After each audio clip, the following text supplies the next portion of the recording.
Hi, welcome back to Common Sense Prepping and Urban Survival Training. My name's Scott. Last video we talked about water preps, and the main video was about water purification. Going and getting your water, having a way to purify it, having it where you can drink it over different resources that you have and everything else. This is the second episode we're doing dealing with water preps. Apologize for being a little over a month to do this. A lot of things happened in the past couple of months, which everybody's been paying attention to. But what we're doing today is I'm going to cover some of the water storage situations that you have where you can store water in your house.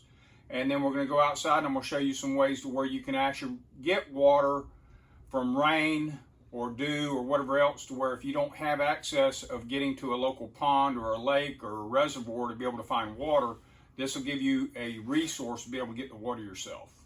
Okay, so some of the things that you can do, everybody knows that, of course, you can buy already bottled water. If you buy bottled water, you do need to keep it in a controlled environment. It will last anywhere from 6 months to a year. Light will cause bacteria to start growing in water after 1 year, so you do have to make sure that's done. You can also buy some of the canned goods out there that they claim has a 50-year shelf life, but it's expensive. For those of y'all that live in apartment complexes and everything and things like that right there, those are items that you'll probably need to get due to not having the availability of having yards or roofs or whatever else to collect water with.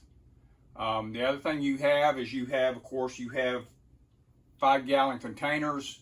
The blue container you see on the table is actually designed for water storage.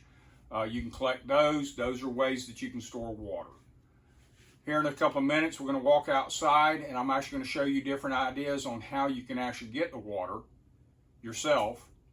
And once we get through with that, we're going to start on another episode next week. So let's go outside and take a look and see what we have. Welcome back. We're outside my house. A couple of things I'm going to show you to collect water that I've done.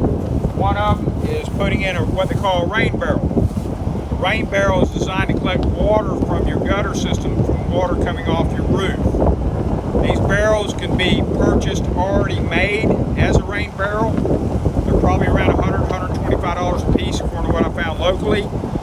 The other thing you can do is you can take either a plastic barrel or a metal barrel, preferably a food grade, to where you can make your own. And basically all you have to do is take your downspout, cut it, put an elbow on it, take your drum, cut a hole in the top of your drum, put a spigot on the bottom approximately about 7 to 8 inches above the ground, put a spigot in, and then put a netting on top of it to be able to catch your granules, which you can see granules and leaves and everything else that will not be coming inside your barrel. As far as the spigot itself, you can go to a local hardware store. You can pick up a plastic spigot with a couple of just regular hose washers, PVC pipe with fittings on it, put the washers in there, cut a hole, half-inch hole, and tighten up. Then you have your spigot that you need. You can add a water hose to it or whatever else you need. It's also high enough that you can put containers to collect water. The thing about a rain barrel, though, is you're going to have granules coming off the roof. You're going to have the possibility of solvents coming off the roof from the shingles, and you can possibly have mold coming out. So time that you do this, if you're planning on consuming that water, you need to filter that water before you use it.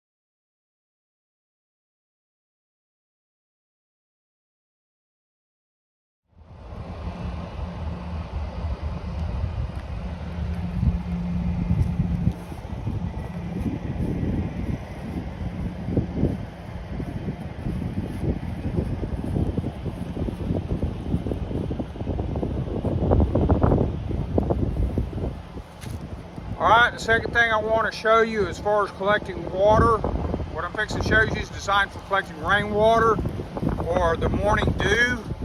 The amount of water you collect, of course, depends on how much rain we have or for dew. But what you have here is basically just a basic tarp with 2x4s, basically making a frame, and it collects plenty of water. For those of y'all that have kids, if everything's going good, you can also use that and make a sand PlayStation out of. You can fill it with sand. Same concept. So from here on, let's go inside, cover a couple of more minor things, and we'll be done for the day. Okay, we're back in the office.